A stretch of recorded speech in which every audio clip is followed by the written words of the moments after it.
আসসালামু আলাইকুম everyone, welcome back to our channel. কাছে এবং দূরে যে যেখানে আছেন আশা করছি ভালো আছেন। তো আজকে সকাল থেকে শুরু করলাম। তো এখানে হচ্ছে নাস্তা খাচ্ছি চা দিয়ে। আজকে পরোটা খেতে মন চাচ্ছিল খুব, যার কারণে চা দিয়ে পরোটাই বেশিরভাগ খাওয়া হয়। আর সাইম তো চলে গিয়েছে মাদ্রাসায়, তো ওকে ওর নানু নিয়ে দিয়ে এসেছে। তো আমি এখন বসে নাস্তা খেয়ে নিচ্ছি। আসলে এটা হচ্ছে আমার বাবার বাড়িতে, মানে লাস্টের আগের দিন আর কি। তো এখানে আব্বু অনেকগুলো মিষ্টি পাঠিয়েছে। মিষ্টি বলতে এখানে আম্মু এবং সাইমের পছন্দের জিনিস। দই সবারই পছন্দ, আমারও পছন্দ, কিন্তু সাইম এবং সাইমের নানুর খুবই পছন্দের দই আর রসমালাই। তো এখানে আব্বু পাঠিয়েছে। তো সাইম আছে দেখে আরো আব্বু করতেছে যে আমরা তো চলে যাব, তো ওর জন্য বেশিরভাগ আশা করে পাঠিয়েছে যে ও খাবে। তো এখানে দই এবং রসমালাই পাঠিয়েছে, সেগুলো আপনাদের সাথে দেখাচ্ছি। তো সকালবেলা ঘুম থেকে উঠে দেখি আব্বু এগুলা পাঠিয়েছে। তো যাক, সাইম মাদ্রাসা থেকে এসে দেখলে ও খুশি হয়ে যাবে। তো ওর খুবই পছন্দের দুইটা জিনিস, ও খুব মানে খেতে মশাল্লা পছন্দ করে এই দুইটা জিনিস। তো এখানে আম্মু এগুলা প্যাকেট খুলতেছে, কারণ যে আঙ্কেলকে দিয়ে পাঠিয়েছে ওনার জন্য একটু সার্ভ করে নিবে, আর আমরাও তো সকালে একটু খাবো। তো নাস্তা করার পরে আসলে এগুলা নিয়ে এসেছে, তো ভাবলাম যে আমরা এখন একটু খেয়ে নিই।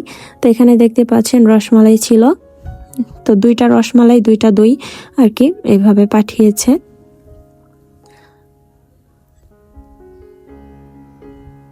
তো এখানে দেখতে পাচ্ছেন আম্মু একটু বাটিতে নিয়ে নিবে, আমাদের জন্য নিবে, প্লাস যে আঙ্কেল নিয়ে এসেছে ওনাকেও দিচ্ছে।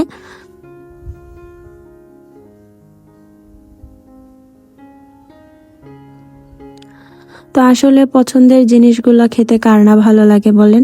আর আমার সাইম তো মাশাল্লাহ, ওর যেটা পছন্দ হবে ও সেটাই খাবে, পছন্দ না হলে কোনো কিছুই খাবে না।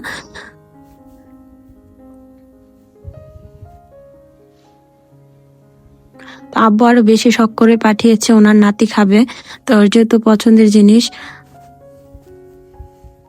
আমাদের ব্লগগুলো আপনাদের কাছে কেমন লাগে কমেন্ট করে কিন্তু জানাতে ভুলবেন না। ব্লগগুলো আপনাদের জন্য ছোট রাখার চেষ্টা করি। তো এখানে আমি একটু ট্রাই করে নিলাম, আর প্রচন্ড পরিমাণে মিষ্টি। এত মিষ্টি আসলে আমি খেতে পারি না, আমি মিষ্টি খুবই কম খাই।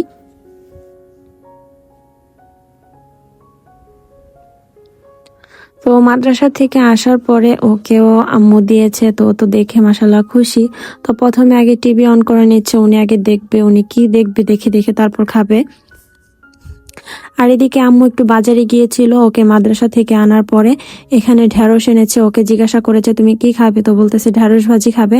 তো যার কারণে ঢেঁড়স এনেছে, মুরগি এনেছে, আর এখানে কিছু সালাদ ছিল, যেমন শসা, টমেটো, লেবু, এগুলা ছিল, এগুলা বাজার থেকে নিয়ে এসেছে। আর পেঁয়াজ এনেছে।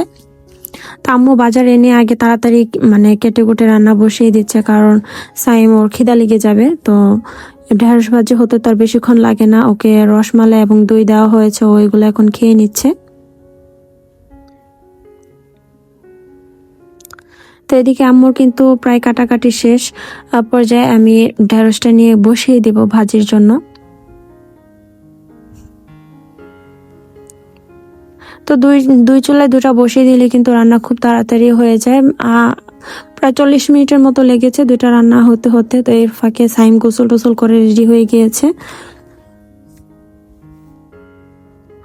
আর এদিকে হচ্ছে যে রাইস কুকারটা, মানে কারি কুকারটা, তো ওইটার ভিতরে মশলা কষিয়ে নিচ্ছি। নেওয়ার পরে মুরগিটাও এখানে কষানোর জন্য দিয়ে দিব, কারণ আম্মু কেটে কুটে সবকিছু ধুয়ে দিয়েছে।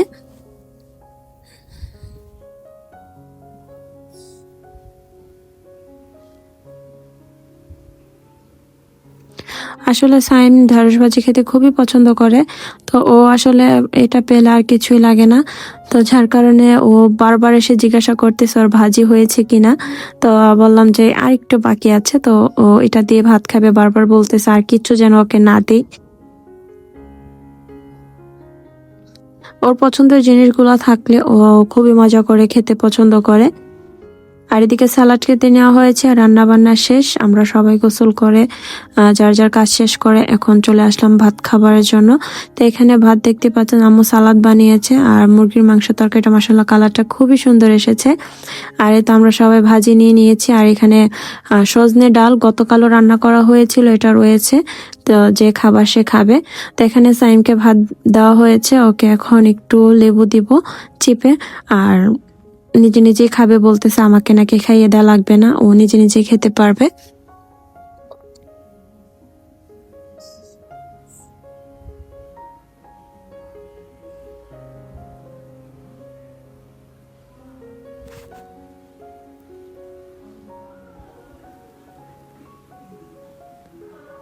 তো এখানে আমিও খেয়ে নিচ্ছি।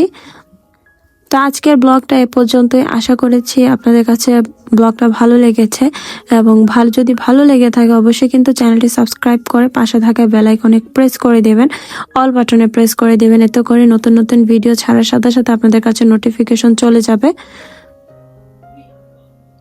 আর তরকারিটা খেতে কিন্তু খুবই ভালো হয়েছিল।